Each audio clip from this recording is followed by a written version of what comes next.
Dun, dun, dun, dun, dun, dun, dun, dun, dun.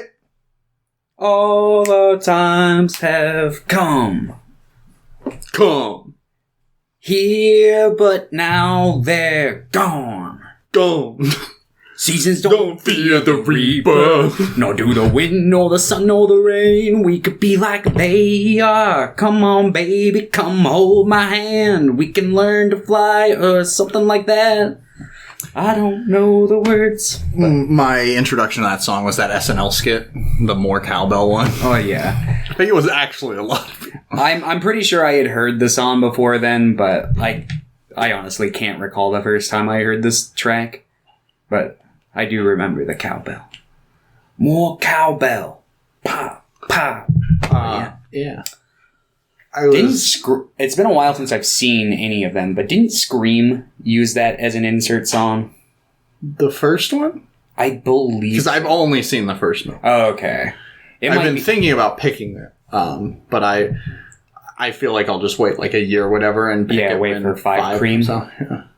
That's what some of the online community calls it. Why? Because it's Scream with a 5, so 5 cream. Don't like that. Well, it's better than calling it fucking Scream 2022 or whatever they're gonna fucking call it. I don't know why they keep doing that. It's the same. It's Scream. It's Halloween. It's Miramax who owns them, and they did the same thing with Halloween. And it's like, stop, just fucking stop. And they're doing the same thing with the Texas Chainsaw Massacre movies. It's like I understand in a sense like that having a sequel after a long time can be like damaging to some people, like. But just give it a subtitle. Just call it like Scream Revelations. Like even if it's some shitty subtitle, that's fine. Yeah, if it doesn't have a number on it, people aren't going to give it shit because they'll assume it's meant to kind of be a jumping on point. And look what they did with like, I haven't seen this movie. I heard it was bad, and I didn't like the first one. But like, The Strangers Pray at Night, like that's. Oh Jesus Christ! That was like the worst movie of 2018. I don't remember hating the first one. Like I remember thinking it was fine. Maybe I would hate it if I watched it again. But Jesus Christ, that was one of the first movies I watched when I started working at the theater too. Yeah, it's like the first one is just like. I don't really think there's much to it. It's just a really simple premise that I didn't really think rocked my socks off, you know? But fucking, what's it called? Yeah, no, just like, I didn't watch the sequel, but like, at least I can say that it used a decent naming convention for its sequel instead of being like, The Strangers 2018. Heaven forbid. But, anyway, we watched R.L. Stine's Fear Street, which, to my understanding, is not like a direct adaptation of any of the books, but has like elements like from them. Some characters, like the fear. I think it's like some of the premise is the same kind of deal. Mm-hmm. And Fear Street was his kind of books that were targeted towards not necessarily adults, but like older teens. Like young adults. Yeah. These are all rated R and can be brutal, but I was talking to my coworker, I'm like, books can get away with a lot more than movies can, because you're not like explicitly showing things, so like descriptions are fine. So like young adult books can be a lot more graphic than like a young adult movie. Yeah. Like the scene in the grocery store. It was pretty brutal. Like I wasn't expecting it. I was like, they're not gonna... because the rest of the movie, I'm like, this is a baby movie. No, I realized about, like, quarter way through the film when nobody was dying in this slasher that I'm like, alright, they're gonna do something. Like, they're just gonna, like, spoiler, kill off the ones they're gonna kill off in the big finale scene, which they did. I thought they were going to do that, or they would just like, I was like, whoa, is this going to be just like no deaths? Because like, I'm kind of used to like a lot of the horror movies I watch, people just don't die. Like, I watch a lot of horror movies. I get a lot of both. Yeah. So I'm used to both. So it's like, yeah. But yeah, I guess. You want to talk about other things real quick first though? Yeah. Did you watch anything else? Or do anything else this week? I started playing BioShock Infinite for the first time. How is it? It's not what I expected. I knew... It's very different than the first. Yeah, I knew that much. Like, I knew it took place in the sky in a different time period, and I know it gets into... light spoiler. I feel like a lot of people know this, though. and it's a given based off the title. But I know it gets into like timeline stuff. But I wasn't quite expecting it to be as like racist as it is. And I was towards the beginning of the game, I was like, I know the people making these games are pretty good at like commentating and actual commentary, but I was like starting to get afraid, like, oh god, is this gonna just be like some fucking white fantasy land I'm gonna be playing around in for a little while? But thankfully, pretty quickly, it's starting to get away from that stuff, which is nice. But yeah, I'm enjoying it. I'm not very far into it, but cool. Yeah, I remember when it came out, I was still, I want to say it came out in like 2010 or 2011. I think around there. And like I was poor still. I didn't play video games, so I watched like Let's Plays all the time. So I've seen the gameplay from like almost all of the game pretty much, but I haven't played it. I've played BioShock 1 and 2. I don't think I've beaten either one because I just don't do that. I just play games. Yeah, those were the first 2 games that I did beat. Because I wasn't much of a gamer, and I was like, BioShock is one of the ones that I was always like, I can't wait till they make a movie because I want to see what the big daddy's like. And then it's The Rock. I played the game, and I was like, okay, that's pretty fucking cool. And the second one's fun, but yeah, it's good. Yeah, I think both are good. I don't think. I think the first one's stronger. My stuff, I don't think like they're exceptional games. Like, I think they're good. Yeah, I'm not a big game critic. I don't have my game literacy is pretty small. Yeah, so. I get you. But I enjoy them. I like that they're kind of like they seem different from a lot of like first person shooters that at least what I typically like think of when I think of first person shooters. So I appreciate that about them. But yeah, that and the wonderful set pieces. But anyway, that's true. Have you still been watching Clone Wars, or have you kind of eased off of that for now? No, I need to read the Dark Disciple book. Oh, no. Yeah, that's where I'm at. And because I basically finished season 6. I'll probably just go back and watch the Are you last, reading it like 2 episodes. online, or do you want to borrow my copy? I've got a digital copy of it. Cool. So I'll read it eventually. I'm probably going to try to sit down and read it because I could do it in 2 days. But Have you read have you read Parasite?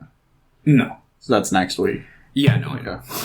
Okay. But that one is pretty short. Like that one, I can't read that one, and even if it was longer, I could read it in a week. Because I can speed through manga like no other. Well, probably many others, but Tion Mendon. Yeah, Tion Mendon. There he is, Tion Mendon, and his best friend Lampe Fei. You know who I'm sad we never get more of, that I'm like, this guy's been around the whole fucking time and we never see anything of him? Tarful! I love Tarful. Oh. The fucking blue dude who hangs out with Palpatine constantly. Yeah, wow, what's his name? I can't remember. Seems like he knows some He's shit. in here. He just doesn't do anything. I know he's in here somewhere. I know, I think I read that he was involved in the rising of the First Order and shit like that. He's just in the background. But he's this guy. That guy. Yeah. What's his name? Masameda. Yeah, I thought for sure there was going to be an episode where we got focus on him in the Clone Wars, but it never happened. Not even. Well, he's going to be the villain of episode 10. Yo, look, it's New Gunray. Okay. I had a really good week of movies. Well, I watched some bad ones, but we watched Pig, which is a new Nicolas Cage movie. Mm-hmm. Incredible. I loved it. Best movie I've ever seen this year. Second best Nicolas Cage movie I've seen, probably. Oh, man. Right after adaptation. I loved it. What's the late... Ratatouille. Okay. Satatouille.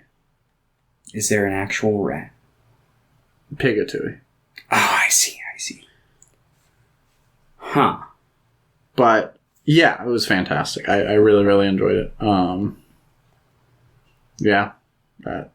That just made my week. I'm like, that was awesome. I also watched It's Such a Beautiful Day, which is by Don Hertzfeld.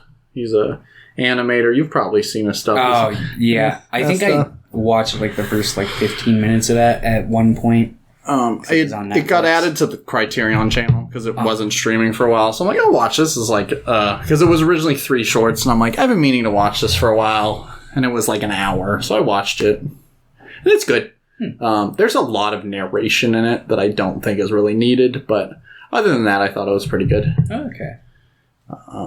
And then we did watch some bad stuff. We finished Loki. I don't know if I think we watched it right after you we record. It sucked. That show sucked. The worst of the 3 shows so far. Which is unfortunate because some of the ideas behind it, I'm like, this will be fun. Oh, and Wilson's in it, this will be fun. But and the like reveal in the final episode and the setup for like the rest of the MCU, I like enjoy the thing that they introduced, but they introduce it poorly and the show just is bad. Yeah. I don't know. I'm sure 4 projects from now, they'll finally figure out the TV medium slowly but surely. And like, I'm really hoping, like, because I do want to like Miss Marvel. I think Miss Marvel is a character that really does. This will be like her debut on television, like in the MCU. I think that's a really important thing to nail. Yeah. Because she's such a newer character. And she's definitely got the fucking odds stacked against her when it comes to the online fan base. It's really important to nail that one. And then I really hope the She-Hulk show's good. Like, those shows, I really want them to nail, but it's been so rough so far. Yeah, She-Hulk. That'll be fun. Yeah. And I like Hawkeye's the next one, and then the What If one's also coming out. But it's just like Hawkeye, Haley Steinfeld's in that one. She plays Kate Bishop, who's like Lady Hawkeye. She's like a woman that takes up the mantle of Hawkeye.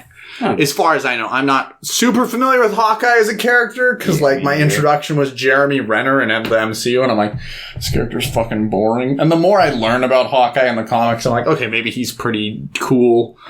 But I'm just like, oof.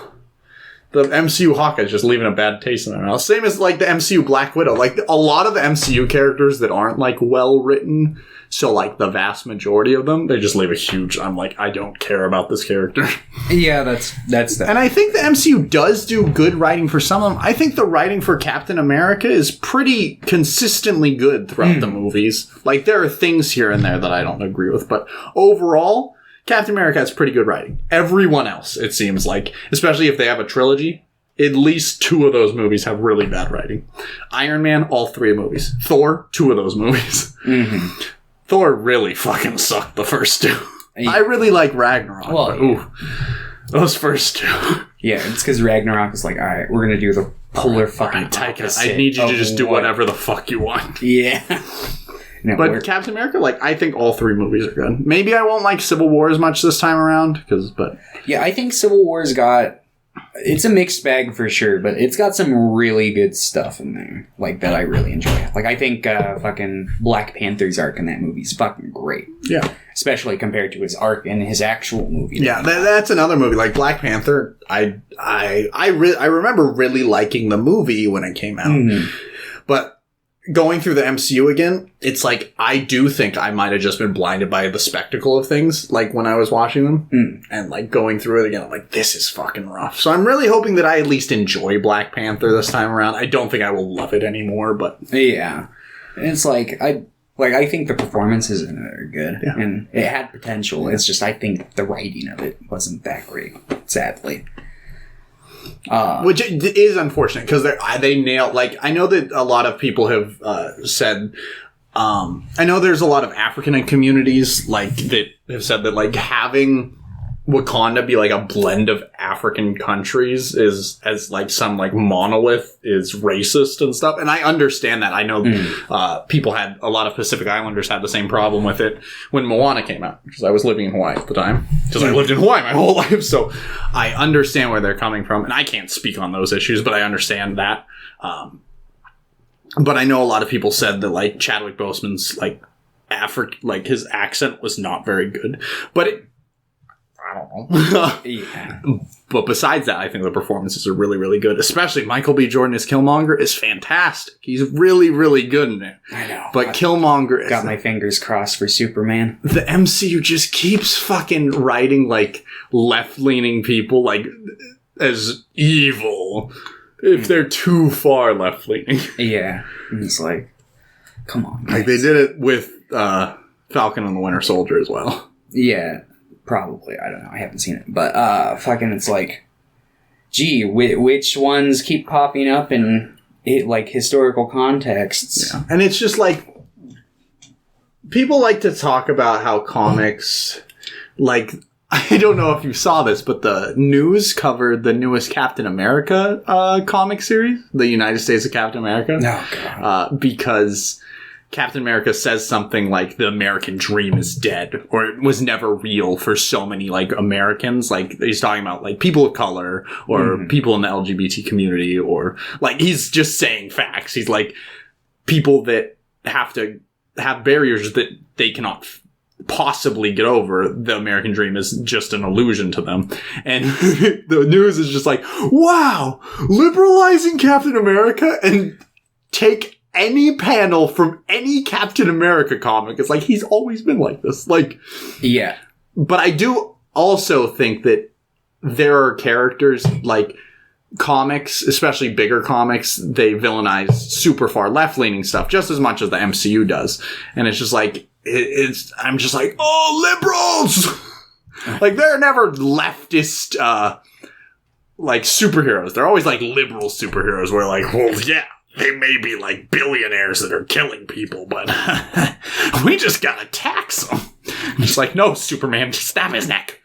All right. Well, maybe not Superman. I understand Superman's thing because he's an alien. He's like, well, that's not my place. And but let's be honest, he's kind of America's bitch. Yeah, no. And, like, I love Superman as a character. Same and it's been... I think it's realistic. That's my favorite thing about me, like, learning more about superheroes is having a love for Superman now. Because I was just like, he's so boring growing up. Oh, yeah. And I'm like, no, he's not. He's awesome. But yeah, no, the interesting thing about a lot of the superheroes is their, like, where they sit on the, like, political alignment through...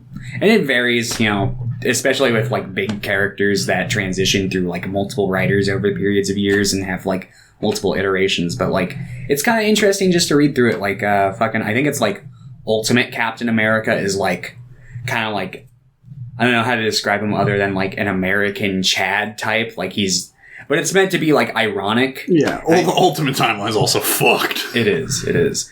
And I feel like that's probably, like, the fucking Captain America that they want, and they look at it and they're like, yeah, this is it. Yeah. This is the truth. That guy hates minorities. Yeah, just exactly. like me. Shit like that, and it's just like, ugh. But yeah. Yeah, so I watched Loki, and we watched Incarnate yesterday, which was... it has the guy who plays Harvey Dent in the Nolan Batman movies. I think his name's like Aaron Eckhart. Yeah. He plays this guy who goes into people's minds and evicts spirits. And they're like, it's not an exorcism, I evict them. It's fucking so bad. But there's some pretty funny parts to it. So overall, like, I didn't hate my time with it, but... It was rough. Pierre really liked it, but I'm glad for him. But, oof. And then we watched No Escape Room today, which is a sci-fi original movie, probably trying to capitalize on the release of the first Escape Room in theaters a couple of years ago. That one was awful. Yeah. Really, really boring, mostly. Yeah. And bad acting. And sci-fi movies, they do not know how to film, apparently. Like, it's just, like, extreme close-ups, but just, like, the right side of someone's face or something all the time. Yeah, I remember as a kid, I watched, like, 4 that I really, really liked. I can't remember them at all now, though. But we need to just have a sci-fi deep dive where we watch all 220 sci-fi original movies. I don't know about that, but maybe do a couple handfuls of them at some point. Every podcast from now on is dedicated to sci-fi original. Sci-fi original era. And then we've been playing more Knockout City, and then we've been also playing, we were finishing up our campaign for Lord of the Rings Journeys in Middle-earth, and we just lost. Which is sad because we had won almost every game going up to the finale. Oh, damn. But it's like, no! But it was a fun time. I really, really liked that game. And hopefully we'll start another campaign. But yeah. And then... Yeah, I bought a couple comics. The new Moon Knight started today. And there's a new Booster Gold and Blue Beetle nice. comic series. Just like an 8-part limited series. So I picked that up as well. And yeah, that's been my week. Hell yeah. You ready to talk about Fear Street? Let's do it. Cool. So this was directed all by the same lady, which I think she also co-wrote the screenplay. Leigh Janiak? Janiak. That I'm gonna say it like that because it sounds like maniac. That's almost definitely not how you pronounce it, but I like it. Okay. Before this, she directed a movie called Honeymoon in 2014, and then I think that's been it. She's married to the co-creator of Stranger Things. And I'm sure she's done work on TV and stuff, but movie-wise, since like 7 years ago, this is the first thing she did, which is 3 movies. Like, that's a substantial amount of work. Yeah, she wrote it with a couple other people, and yeah. Did you rewatch the first 2? No, I didn't. You didn't? You just watched the 3rd one? I did. You piece of shit. You told me you were going to watch it. I was going to, but it didn't happen. What did you do? I worked a lot. Okay. No, it's fine. You just watched them, so I was like, I don't care if Thomas rewatches them or not.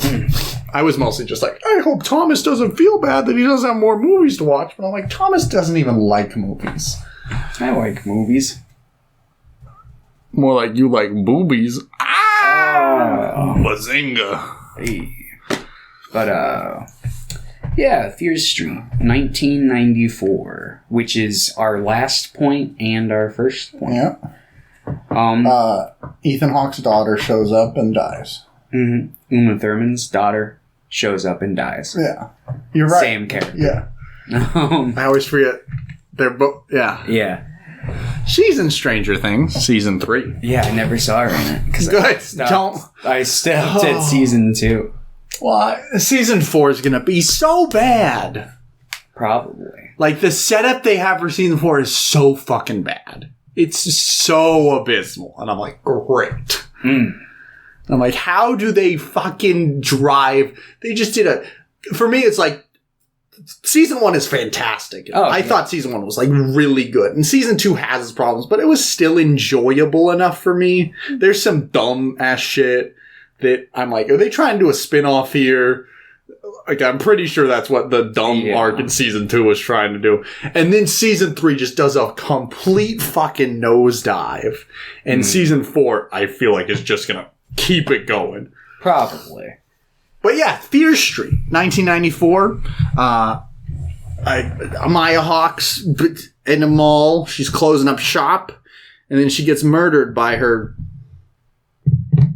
friend. Yeah, it seems like a friend who works at the mall. She's kind of sketched out, so she asks him to drive her home. And he's like, okay. And then instead he puts on a costume and murders her. And then the sheriff shoots him in the head. What's the sheriff's name? Sheriff Good. Good. Okay. Do you not remember the really great line from the 3rd movie? No. We'll get to it when we get there. Not off the top of my head. But anyway. Oh, I think I do. It's anyway, good. It's dumb, but it's good. So yeah. So basically, this guy dies. We'll call him the Skull Mask Killer, because that's what they call him throughout. And basically, they live in this place called Shady Side. Shady Side, and there's like the fucking like nearby town called Sunnyside. That's like the Sunnyside or Sunnyvale. Sunny. It might be Sunnyville or Vale, but I don't know. Regardless, it's like the complete polar opposite of the town. Everyone there is like fucking happy, and they're like, Shady Side's like, you know, they just make their own misery because they're miserable people. And it's like... Yeah, Sunnyvale. Okay, Sunnyvale. Is it Vale or Ville? Vale. Vale, okay. So yeah, basically, that's not super important. It's just kind of like a background thing throughout the movies. But, yeah, so basically, Shady Side's fucked. Yeah. Every, like, handful of years, somebody goes fucking berserk and fucking kills a bunch of people. And yeah, Skull Mask is just the latest in this. And then we cut to a completely different scene going on in the aftermath of the killing, where basically our main character, Sam, right? No, Sam's is Sam the other one? The love interest. Ah, yes. What is her name? In my head, it immediately went, Deez? Oh, Dina, that's why. I'm like, Deez? Yes. Oh, by the way, do you know Gargalon? Gargalon? Gargalon D's nuts? God damn it. Anyway, so Dina is in the middle of a bad breakup, and she's just like, she's working on a love letter. She like quit band. She's like dropping out. She's in a deep You mean depression. a hate letter? Like everything she's writing is like, I hate you. Oh, did I say a love letter? Yeah. My bad. Anyway, she's writing this fucking letter that's like, fuck you. And then she's like, she quit band, but she tries to pawn off the letter on one of her friends to give to Sam at the band ball game at that night. The band ball game. The band ball game. But she is like, no, you gotta take it. You gotta take it to Sam yourself. So they take it to Sam. And everyone has to go to this like funeral for the dead girl. But basically, yeah, she sees Sam and she's making out with some guy, and she's like, no. Yeah, and yeah, I like how they set it up to be like a subversion of expectations. Yeah, like with the name Sam, it's like, oh, yeah, oh. I'm sure that probably got a lot of people. I kind of suspected when I saw the character for the first time, like, that guy has no fucking, like, sort of impression. Well, I got not necessarily spoiled for it, but somebody had been talking to me about, like, how, in general, this is a pretty good, like, representation for, like, queer people. And I'm like, oh, cool. I'm like, horror movies should be. Oh, yeah. Because, like, historically, that's what they have been. At least in comparison to a lot of other things. Yeah, no. The horror crowd's pretty fairly accepting. But sometimes the people who watch the most fucked up content are the least fucked up. And sometimes they're the most, but you never know. It's a gamble. It's what it's like being in the horror community. That's why you should watch a Serbian film. Anyway, if you're a fan of this movie, there's a decent chance that you will not be a fan of a Serbian film. Not for any particular reason, just I don't think the fan base would have a lot of crossover. I'm a fan of this movie. I mean, true. I'm a fan of both. Okay. But anyway, just a quick synopsis of this one. So yeah, they get into another fight, and there's a very obvious like tension between the towns because Shady Side has a super violent crime like every 10 years where a bunch of people are murdered. While Sunnyvale, at the very beginning, there's like newspaper articles and it's like, oh, Sunnyvale hasn't had a violent crime in like 30 years. And from like the looks of it, even when that happened, it was probably like a mugging or something. It wasn't like, oh, a bunch of people died. And even at the vigil for the dead student, all the Sunnyvalers are just like, it's not a tragedy if it happens every Tuesday. And then there's like a big fight. Yeah. I actually thought that the like tensions between the towns were really interesting. In general, this movie's just about like poor people. It's like, oh, we're using poor people, you know. But yeah, that happens, and then Peter, who is the Sam's boyfriend at this point, they like chase them down on the bus, and Dina accidentally, she was gonna pour a bunch of Gatorade on them while they were driving, but she accidentally pushes the barrel out because she gets a nosebleed, and then they crash into a tree. Oh, I see. The impression I had gotten was it was all the fucking ice that had fucking poured out.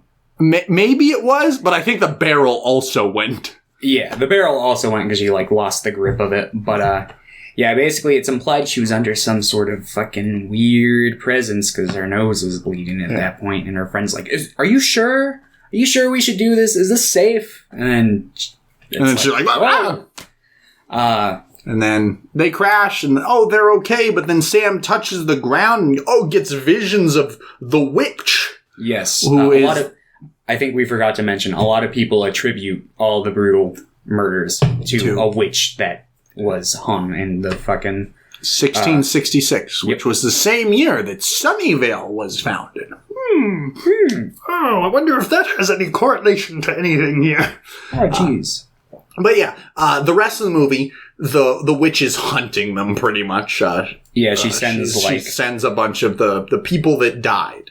Yeah, from like different generations. So we see a variety of different like slashers that are kind of tributes to different like movies and stuff. Yeah, so we see the skull face guy who's like Scream, Ghostface killer, even like Ghostface skull mask is like, oh yeah. We see the main villain of movie number 2 comes back.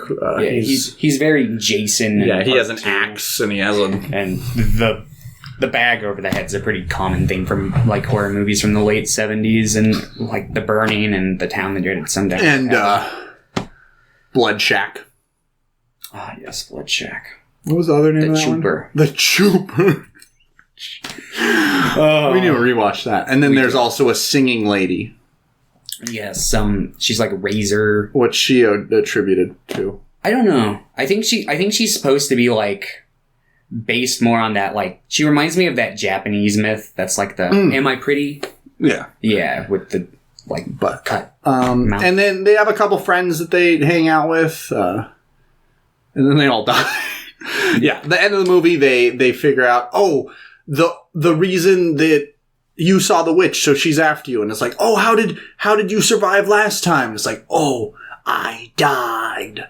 She died. So they're like, if we turn off your heart for a second, you'll be okay. So they go to overdose her pretty much. Yes. But she throws up the pill, so then Dina just starts drowning her. Yeah, it's like, the whole time I'm like, there's gotta be a simpler way you guys could fucking do this, other than it's like, because they have like them spread out into like 3 different time period sections, and they're like, all right, you gotta take these at this time exactly, and then you gotta take these, and it's gonna do this to your body, and then we're gonna adrenaline you afterwards. And then eventually, she throws some of them up, some of them get fucking knocked all over the place, where they're like, all right, plan B, just fucking goes over to the lobster tank and drowns her. Meanwhile, the 2 friends fucking get axed, so to speak. The one death was definitely more impressive than the other. One of them, they just get an axe to the head. It's like a quick kind of just like, gotcha! And it's just, but the other one is more graphic. What was her name? She was just like screaming while slowly like...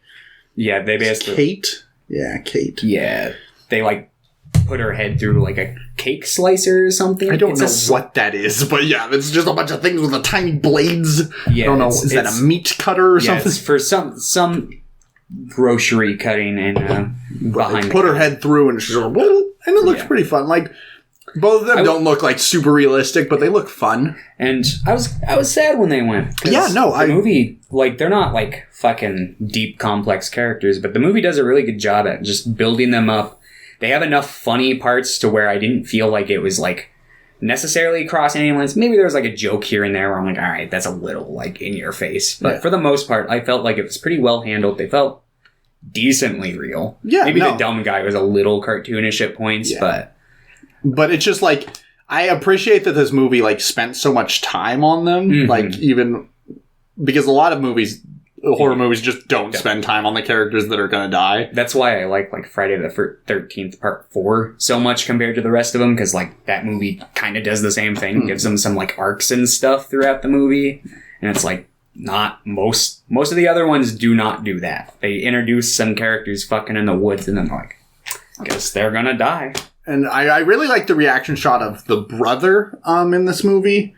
What was his name? Josh? Yeah. Dina's brother, because he, like, gets with Kate for a second. And then right after that, he just watches her be murdered right in front of him. And then his other friend is just murdered. He's just like... Yeah, no, he didn't see it happen. Well, then he came over around the corner and her head's there. And he's like, and then he looks at his friend who's also in shock and then just...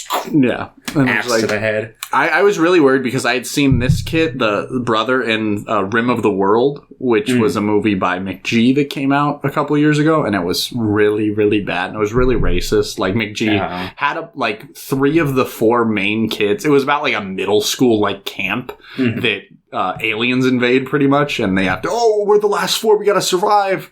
But, like, 3 of the 4 characters were, like, people of color, and they were all written really, like, stereotypically. And he was in that, and he was really bad in it.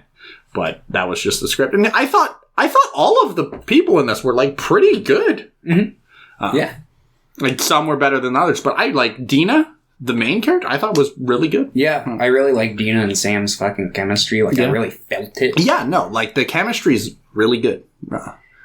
And there are some... Yeah, I feel like this may have had the best performances. There's some really good ones in 3, but I guess we'll get into that. I would probably say out of the 3 of them, this one was probably my favorite. Okay.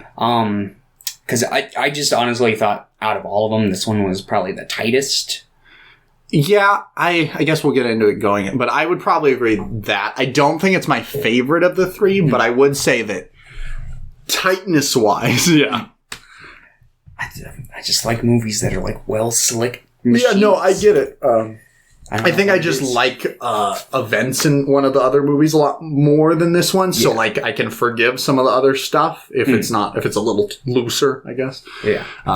But in general, I thought this movie was good. Like, I really enjoyed it. I thought, yeah, a lot of fun. It's a decent, like, I'd probably say, like, gateway slasher. Yeah. If you don't watch a lot of slasher movies, this is one that you'll probably really be able to get into. It's got some of that fucking, like, Stranger Things tone, but it's not because it is 90s, yeah. Yeah, but it's not quite as in your face about it. I thought that, in general, this one had some of the insert songs were a little too, like, it wasn't that there were so many, but there was, like, one would play for 10 seconds and then immediately cut to another. I'm like, okay, calm down. Yeah. And they calmed down like 20 minutes in, but I was like, whew. The first 20 minutes, it was just like, we're in the 90s. I'm like, I know. I can tell. Well, like, the 70s didn't, I don't think. I thought, at least musically wise, it was a lot more nuanced.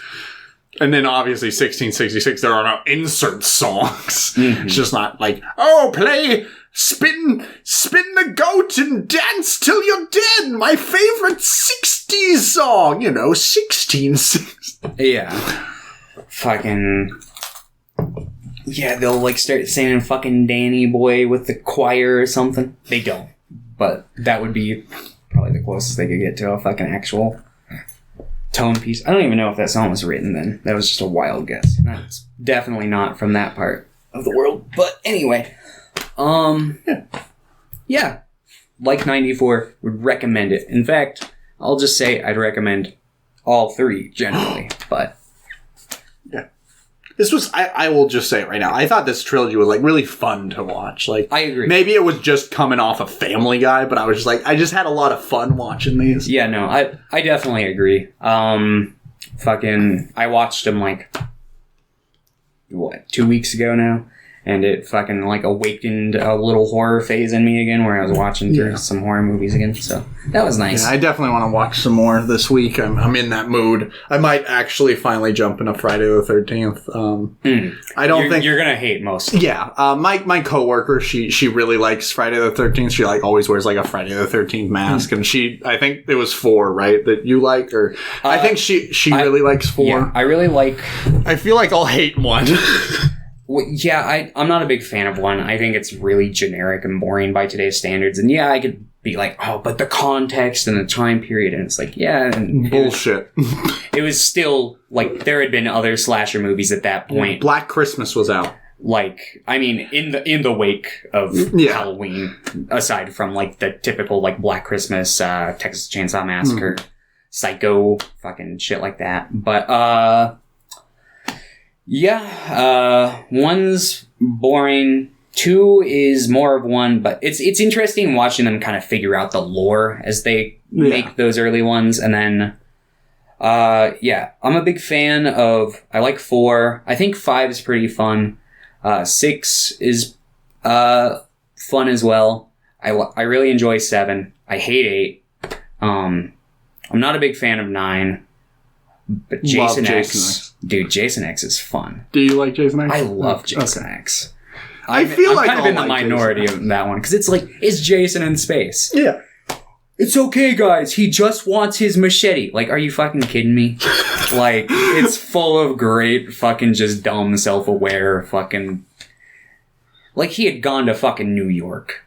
It's like, you gotta just start doing gimmicks with him after a certain point. And I wish the films would have embraced Jason in the Sun that more, but instead they decided to reboot it. I think the reboot's okay. It's fine.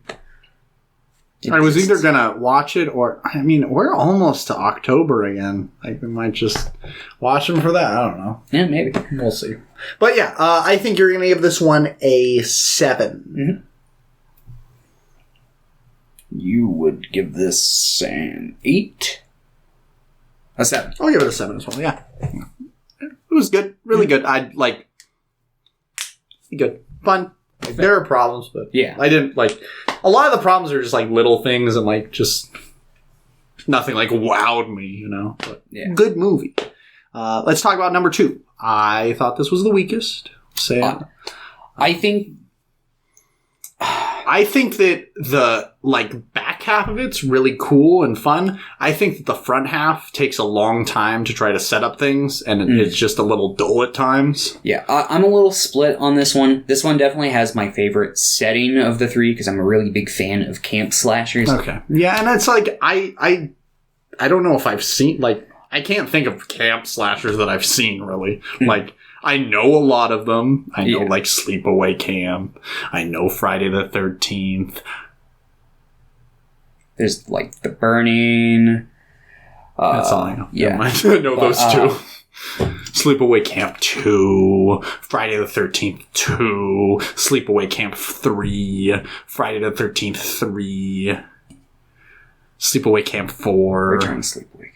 Return to Sleepaway Camp. Friday the 13th 4. So they're still in the camp in 4? Yeah, they're in the camp for 1 through, like, I think 7 technically. Friday the 13th part 5. It gets really confusing because there's a bunch of, like, fucking, like, people who just buy real estate that's, like, near the camp, and then it usually fucking just ends up, like, going to people's, like, houses. Like, that's what happens. But it's 4. Camp adjacent. Yeah, it's close enough to camp. Camp Fear. Is that a movie? Probably. Camp Death. You could just come up with titles, look them up on IMDb, Evil write Camp. them down. Fucking, all right, I'm going to make this slasher for no money and sell it to the Sci-Fi Channel. Literally, watching No Escape Room, I'm like, I could make this movie! Let's just sell our souls and become sci-fi directors. They seem more inclusive than Charles Band. I mean, yeah... And probably but a lot Charles safer Band to work. Probably makes better movies. Maybe. Well, maybe at least more memorable. There's no puppets in sci-fi. They just use really bad CG. We'll get there. We'll be like, hey, if we make the puppets ourselves. If we make a skin puppet, can I use it? There we go. Yeah. Oh, yeah. So, Fear Street, 1978.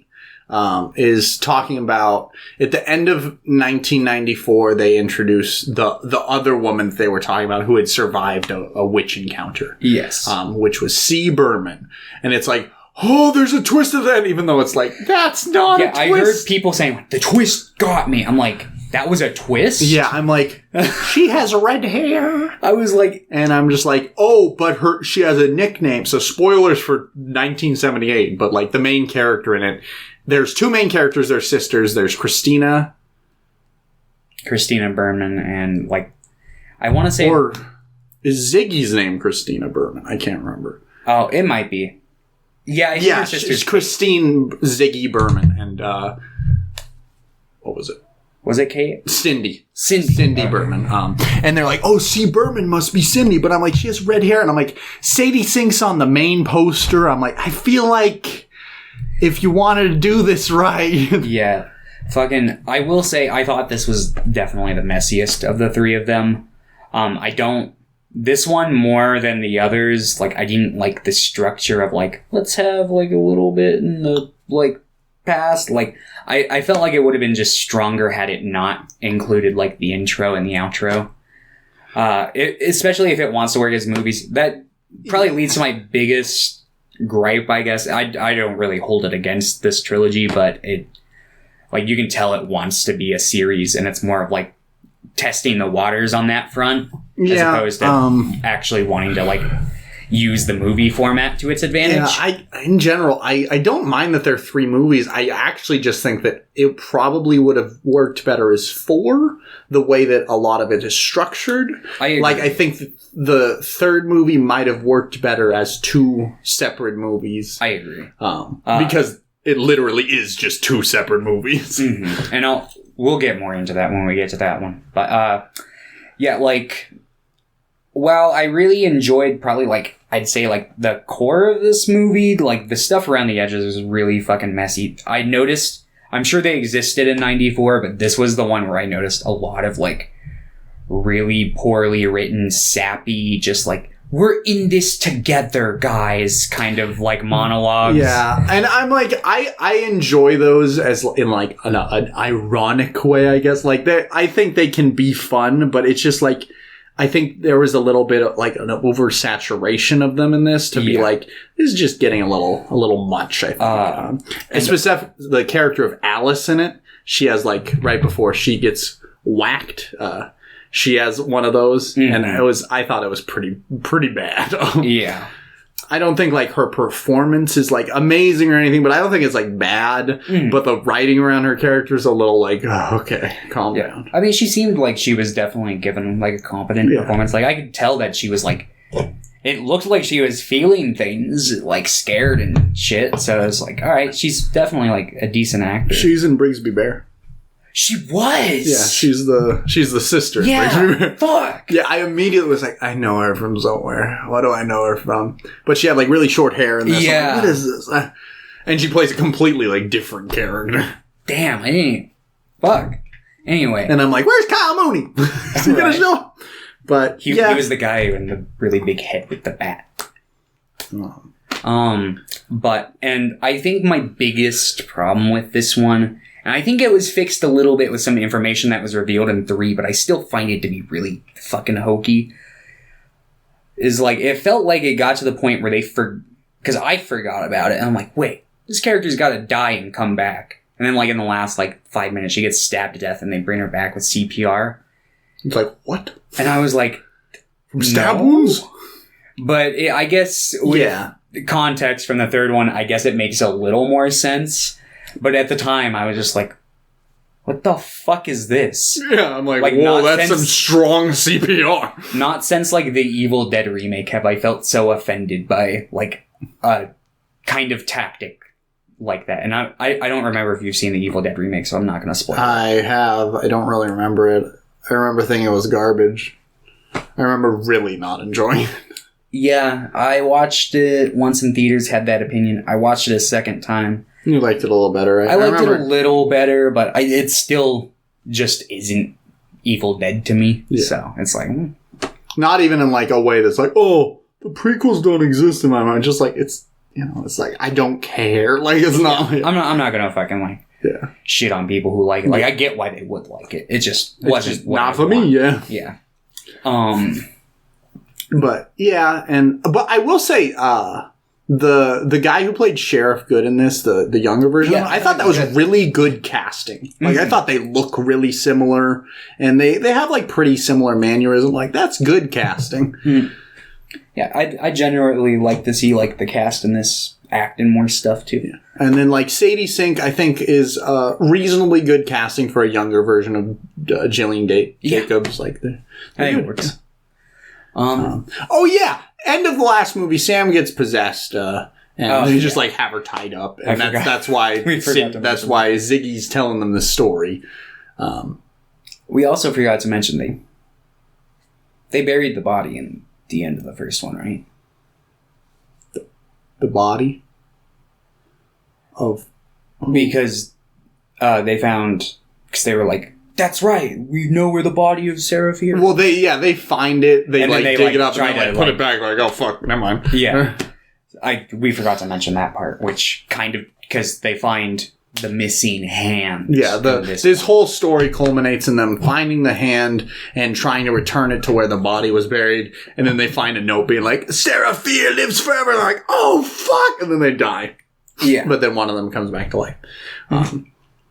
Despite, like, the bad twist at the end, I thought that ending scene, besides, like, the CPR moment, like, looked pretty good. I thought that was reasonably good. Yeah, like... There are problems with this movie, but, like, once it gets going, I like a lot of the scenes. I like the deaths fine. I do like the part where they put the bag over his head is a little dumb. Like, it's like, oh, his transformation! But... overall, and that character, I like how he's like nice and he's like slowly just like, oh, I'm sick, and then he just starts like swinging at people. Mm-hmm.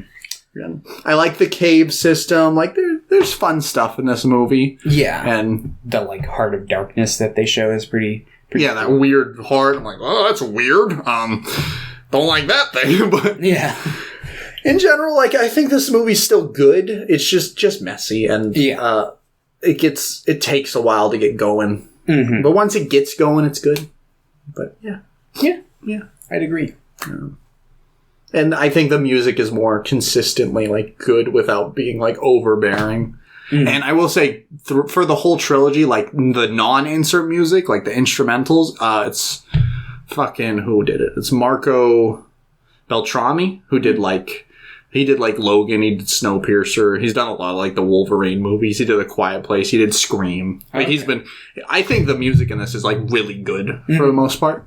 Some of it's like a little just like, I guess, generic for a horror movie, but I like it, a lot of it. Yeah. Fits the scenes well. It's pretty good. I really like the instrumentals in the third one, because it's all instrument, like, you know. But yeah. You would give this one a 6? Mm-hmm. You would also give it a 6? Yep. Okay. And then, we're cutting back to, at the very end of number 2, she knows where the body is, or the hand is, so she's like, oh, I'm gonna go bury it! And she does, but when she does that, she, I think, bleeds on the thing she again. gets a nosebleed. And then she's teleported back to 1666 and, like, lives through the last, like, couple days of Seraphir's life.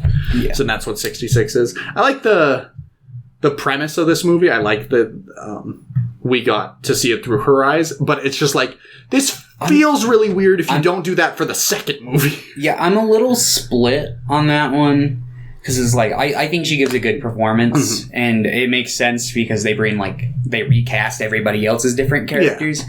But part of me really did want to see more of the Seraphir actress. Yeah, because she's good when we see her. Like, the couple, like, moments. Like, she's really good. She's really expressive. Mm-hmm. But we just, like, aside from, like, some moments where she'll flash in the place when it's a more cryptic moment, we don't really get much of her performance, which I found to be a little disappointing. I get why they did it, but I'm fine that they did it, but if they were going to do that, I would have preferred them also do that for number 2, like write in something that they have another vision of number 2, like, because it just feels weird as a trilogy when it just feels like 2 is very disconnected from 1 and 3.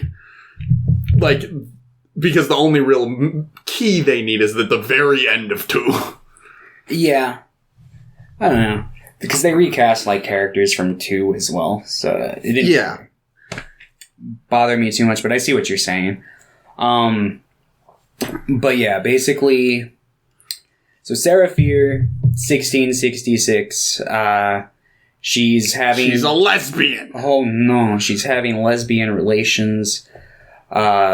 Local guy, shithead Thomas, not me, a different Thomas. Mad Tommy. Played by the fucking Simon, right? Yeah, from the killer from the second one. Oh, is it the killer from the second one? It's the killer from the second one. Oh no, Simon from the first one is also in the movie though. And he's just like her friend. I got them confused all the time because I'm like, they look the same.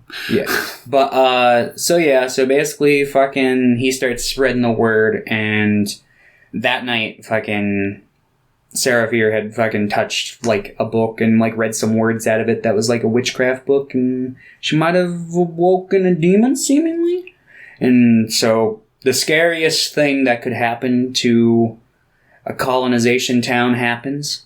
The fruit starts to rot. And then actually bad stuff happens. Yeah. And then, the reverend goes crazy and kills, the pastor all the church kills children. 12 children. Yeah. Oh. And cuts out all their eyes and cuts out his own eyes. And then Solomon Good. So it was the same guy that played the Sheriff Good in number 1 and 3, I guess. Yeah. He's hot in this one, though. I really like his look in this one. He's got, like, the beard and the long hair. But he comes in and he stabs him with a pitchfork. Yeah. And he's, like, the only one that's on Seraphir's side. Uh-oh. And it's pretty obvious where they're going with this. But, like, it's fun. I like that, like, there are twists that you see coming, but I still like those twists in stories. I like how characters react to these twists more than I care about if it gets me. But yeah, it turns out he's the one who's been making a deal with the devil. Yeah. Where he sacrifices Shady Cider's lives for basically... Sunnyvale gets some good years out of every handful of deaths that Shady Side lives with. And yeah, he basically just, it's like a contract he made with the devil in the town where basically all of his ancestors will continue to be in power and he will, always be made out to be the good guy. And yeah, so... And then he cuts off Sarah Fier's hand after trying to fuck her. And then she almost escapes and she gets back down, then he grabs her and he's like, I've got the witch, and then they hang her. But right before that, she's like, I'm the one that did it. I made the deal so that Sam, or Sarah Fier's significant other, I don't remember her name, it actually might have been Samantha as well, maybe, is let go. Yeah. Because they were both charged with being witches. But it was like, no, it was just me. Yep. And then it's like, what? Sarah Fier wasn't the villain? What? Whoa. Yeah, it works. Yeah. Like, it works. Like, I really like the fact that this movie's got a fuck cops attitude. Yeah. Yeah, no. In general, this whole series is just like, what if we made the real horror the victimization of minorities and poor people and the LGBTQ community, and the real villain was the cop all along? Exactly. My good. It's like, yes, this is the kind of leftist horror I need in my life. But when Sarah Fier dies, she's like, I will haunt you for the rest of your line, or pretty much like forever. And then Dina gets out of her vision and she runs back up to her brother, who's just been like sitting in the car, and the sheriff's pulling up. He's like, hey, son. And she grabs him and he's like, good is evil. And that's kind of lines like, I don't know. I thought the execution was fun. Like, it was funny. It was fun. It was cute. Like, yeah. I'm like, that's fun. So they steal his car and they go to pick up Sam and what's her name? Ziggy or Christine. Yeah. Ziggy. And then they also go to pick up the security guard from the mall who Josh had helped in the first movie by giving him a paperclip. Because he kept being like, that. This is another thing. Like, there are clues at the beginning. Like, hey, this guy's obviously being targeted by the police. Mm-hmm. He's like, I'm not doing anything. I'm just doing my job. Yeah, he got fucking busted for spray painting the mall that he works at. He's like, dude, why the fuck would I spray paint the mall I work at? Yeah. He's like... And then he finds in the cop's car, he's like, oh, the spray paint. That fucking asshole. Yeah, I like that they just pull up and he's like, what are you... Because he's like, oh no, the cops. And he's like...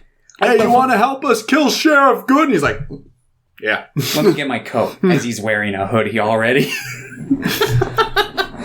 Yeah, I actually like... I like his character. I like his character, and I like... This reminds me a lot of like how they just find the homeless guy and the host... And he's like, I'll help you. Yeah. I'll help you fight this monster. I'm like, this is fun. Mm-hmm.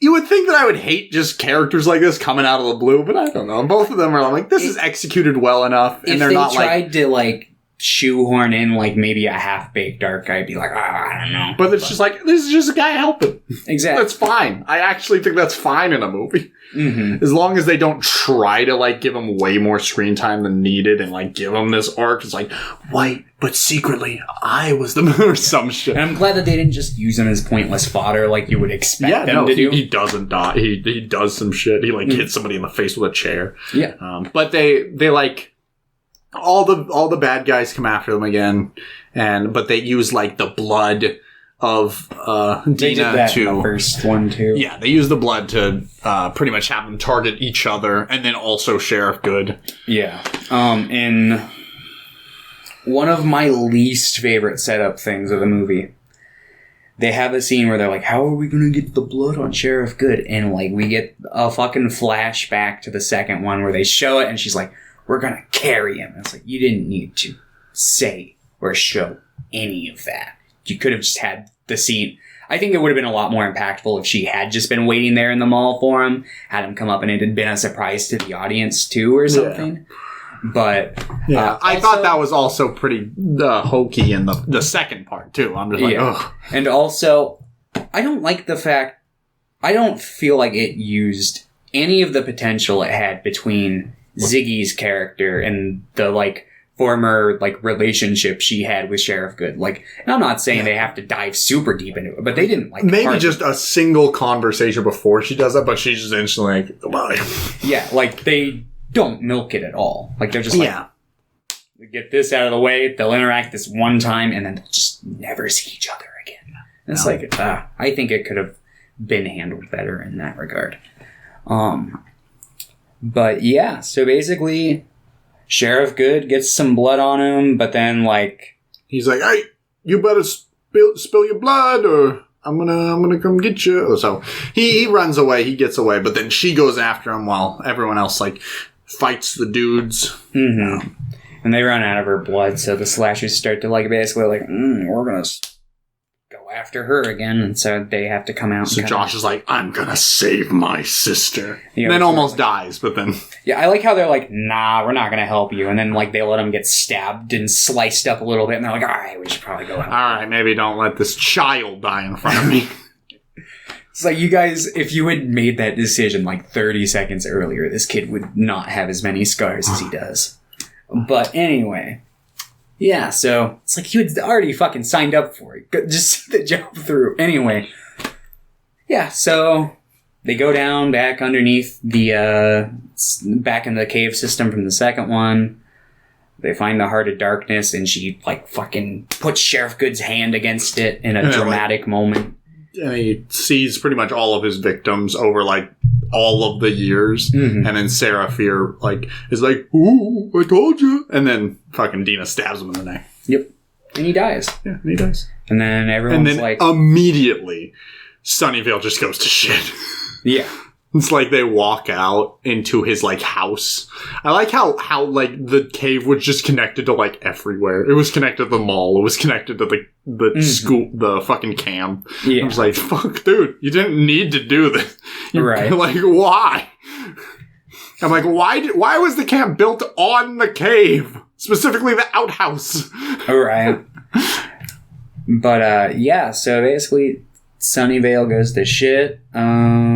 Shady Side's not as shitty anymore. Yeah, it's gotten up. And Sam is okay. And Sam is okay, no longer possessed. And Josh, they eat cheeseburgers and make out. Yeah. Overall, I really like this one. This is my favorite, but I think that like either giving it another half hour, like 15 or so minutes on each part, might have been better. Because, like, halfway, or probably, like, an hour and 10 minutes in, it was, like, 1994 Part 2, and I'm like, awesome! And I'm like, oh, but it's almost over! And I'm like, I feel like the stuff with Christine, I don't think, it should have had a little more time. In general, I think in end of 2, beginning of 2, and in this one, she's just not given enough time for that arc, because I think that arc's really interesting. And I don't think that really gets resolved as well as it should have. And maybe if they had given her, I don't know, something else really to do, but she's kind of like, the symbol of strength amongst their group, because she's like, I've lived through this shit before, and I'm no nonsense, I'll just go get something done. Like, there's a scene where they're like, who's gonna do it? Who's gonna do it? Yeah. She's like, I'll fucking do it, you cowards. Yeah, she's like, I fucking died. They can do anything. Yeah. But I just think giving her a little more time would have been nice. Mm-hmm. But overall, I still really like this movie. I enjoy it. I think it's probably what I don't know if I'd say it's the weakest of the three. It might have been my least favorite, because I think the first half is fine. But that's like my jam for horror. You like camp. I like 1600s horror. That's my jam. I do too. I just felt like it didn't dive enough into the aspects that I like from that type of horror. It just felt... It kind of reminded me of like Ginger Snaps Back in a way where it's just like, yeah, we're just going to take these like characters that Honestly, this whole trilogy kind of has some Ginger Snaps vibes throughout. I like it substantially more than Ginger Snaps. Well, you are in the minority on that one. Everyone fucking loves Ginger Snaps. Yeah, which is, like, I wish I could like it, but man, I hated that movie. I feel more or less the same about that movie that I do these movies. I think the first one primarily. I'm not a big fan of either of the sequels. But I think it's fun. I don't, but I'm glad most people do. But. Anyway, what's it called? Yeah, it's just like, it feels modern, but we're going to put it in a 16th century small town where fuck shit's happening, and it's like, it just felt like really generic to the genre, and it didn't really do enough to, like, differentiate itself for me. And yeah, then it just led into, like, the finale of what these films had been building up to, which I felt was undercooked. Yeah, I can agree that some of the finale felt undercooked. I liked some of the fights between the the villains and stuff. But I like the 1600 bits quite a bit. I like that there's a lot of overlap between the character of Dina and Sarah Fier, and I thought that was executed pretty well, at least. And I really like the acting for Dina's Sarah Fier. Yeah. So I really like the 1600 elements. I understand where you're coming from as well, though. But yeah. You would give this one a 7? An 8? Yeah, I'd give this one an 8. Yeah. You can give this one a 6 as well? Okay, yeah. Overall, yeah, but fun movies, yeah. And then they have a setup for, like, a season 2. Yeah, it's like, somebody steals the book again. Yep. It's like, oh, fuck! Who was it? It was her dad that we never see! But yeah, hopefully, if they do a follow-up to this, which I imagine they will, it'll hopefully be better than Stranger Things Season 2. Do you think if they did, it would be another trilogy? Or do you think if they do in the future, it'll just be like one movie at a time? I think it'd be smart to do one movie at a time, because then they could, like, adapt some of the books. Because as far as I know, the books are, like, they have, like, loose connections. They all take place in, like, the same town, but they're all, like, individual stories. As far as I know, I never read Fear Street. I was a Goosebumps kid.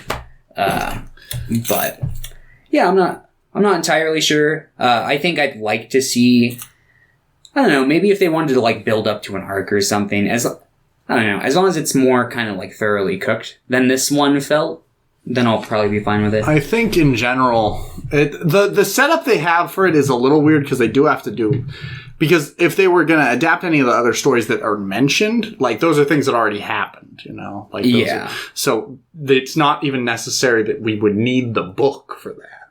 So I'm just like, Yeah. But it could be like, I guess they could be like, oh, another murder is happening, and this is, like, really similar to one that happened before. Yeah. So we can use clues from this one to kind of figure out what's going on with that.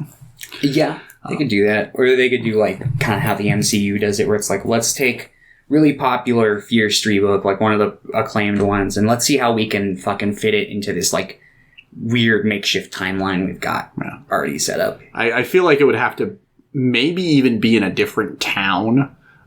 Like, they move, they're like, we took it to a different town. It's like, Dina shows up, she's like, I'm on the way. No. They could probably do it here. Yeah. Probably, like, I guess if they really wanted to, they could take it and be like, let's go for some of that early 2000s nostalgia. We're gonna get to that point eventually as a society where everyone's like, you know what's fucking great? Kendamas. That was early 2010s. Like, early 2000s is Tamagotchis. I'm not a big Beyblade. fan of the early 2000s look and style. I feel like I'd be really happy to see it in a movie, though, just because I'd be laughing so much. It'd be so cool. Like, everyone would have their fucking little flip phones, and it basically looked like modern day, except the cars would be a little less. Everything's just a little shittier looking. Yeah, minutely. Yeah. But yeah, overall, fun week. Mm-hmm. And next week is another deep dive. What are we doing, Thomas? I don't know. What are we doing? I don't know. It's your choice. Bozo the Clown. So, I've got a wheel picker here with some different franchises on it. Oh, okay. The options we've got Subspecies. How many are there? There are 4, but there's a spin-off, so there's 5. Did 5 ever come out? Because I know they were gonna make a 5. I don't know. I don't think so. I've got Trancers. I've got Ginger Dead Man, which there are 4 of those. I've got Ghoulies, which also has 4. You say Trancers was on there? Yes. I've got... Alright, that was all of the fucking Full Moon Empire things I had on here. How many Trancers did you say there were? I didn't... Because there's 6. 6 Trancer movies. There's 6. There's 6 and a short. There's 7. Okay. But I'm still fine with Trancers. Okay. So yeah, the options are Trancer, Subspecies, Ginger Dead Man, Ghoulies, Scorpion King movies, or Ash vs. Evil Dead Season 1. Scorpion King. We've got a real variety here. So I guess let's just let's see what we get. Can you see it pretty well? Yeah. I'm not going to know what it is, so you're going to have to tell me.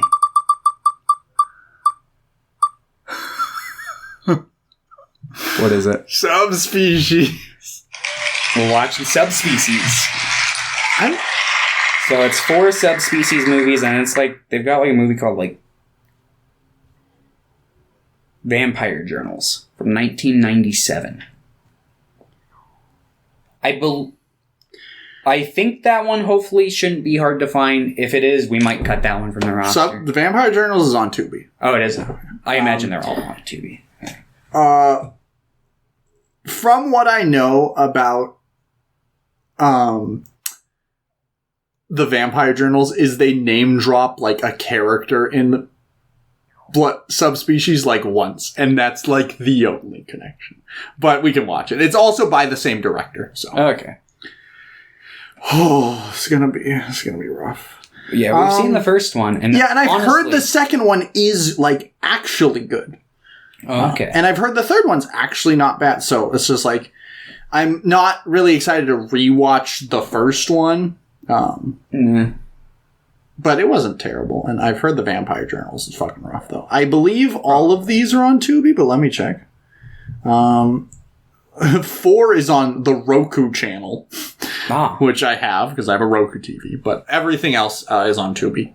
Okay. So the 4th one might be the hardest for you to find. But yeah, we'll watch the Subspecies, and no one will watch that episode. No? It's like our episodes by, for whatever reason, Jim Jarmusch movies. People don't like watching those. Those are like our lowest viewed podcasts. I'm just like, sad. Because I always have fun. I'm like, Jim Jarmusch, Patterson. I'm like, who the fuck cares about Patterson? I'm like, I care about Patterson.